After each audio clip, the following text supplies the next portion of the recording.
How do you get started with decluttering?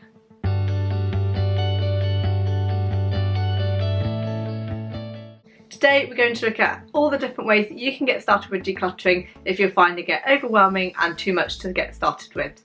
Hello, my name's Rachel, and if you don't know me already, I do videos all about decluttering, minimalism and my no spend year, and I will leave a link up above for videos that might be of interest to you connected to this kind of topic.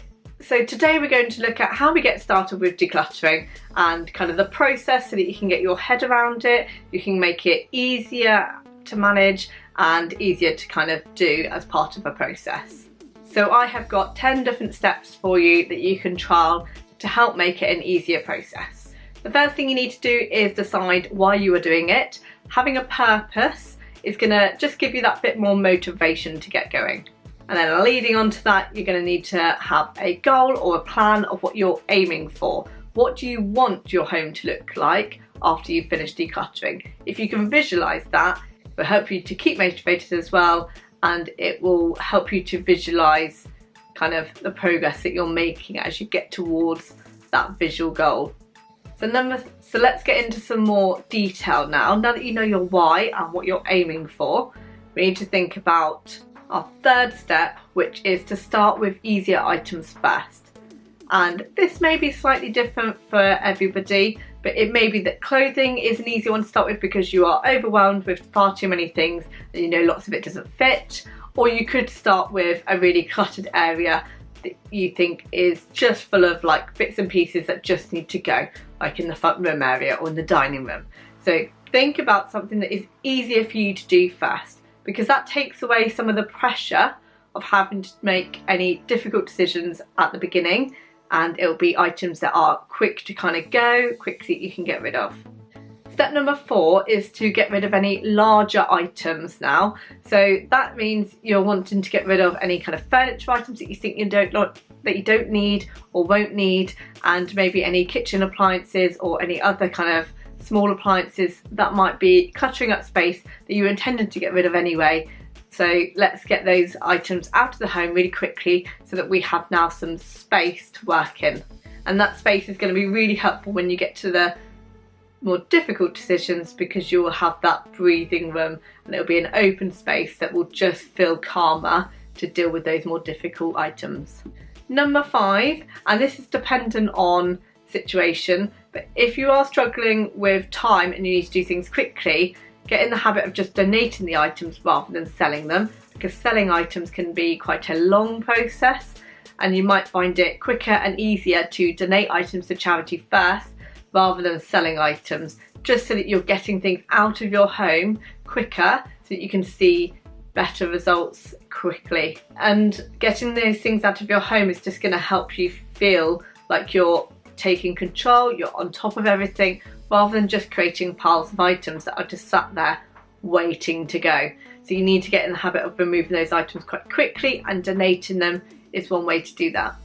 Number 6 is to focus on a small area at a time. So rather than just saying I'm going to work on my bedroom today and this is going to be finished by the time that I've finished my decluttering, that's probably creating too big of an area to try and do in perhaps a small amount of time.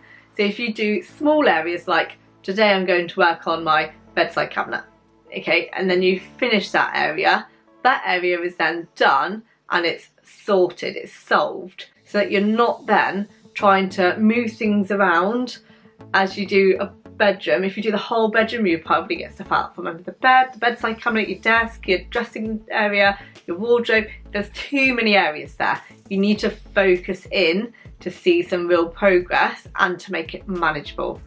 Number 7 then is to create a home for everything. So as you are working on each area at a time, create sections, create areas where things will live. So for example, you might have your bedside table might be the place that you keep pens and pencils for journaling, and it might be where you keep diaries, etc. So diaries will always live there. That is where they stay. Your nighttime reading books stay in that drawer. That is where it will be. You could have the same for like electronic cables. You have a drawer that's in your living room that is easily accessible, that is the cable drawer for any electronic devices. So everything, when everybody's finished with them, everybody knows where to put it back. So you're creating a system that works for everybody, that works for you, that means that it's easier to tidy. And if you can keep the tidying going as you're decluttering and doing that process, it makes things more manageable. So you're not then creating new clutter areas because you haven't got an area that something belongs in. So as you're going through each area, make sure that everything has a place, a home, where it's supposed to belong, so that it makes it easier to put things back. Number 8 is to set time limits, and this is purely up to you how you want to do it. You may be somebody that wants to dedicate half a day to an area and get it completely finished. That's absolutely fine. You may be somebody that wants to just chip away at it 5 to 10 minutes every single day and let it be a habit that you keep practicing.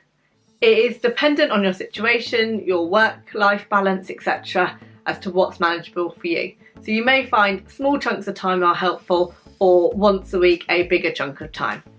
Find what works for you and kind of block it out, schedule it in to your day so that it happens.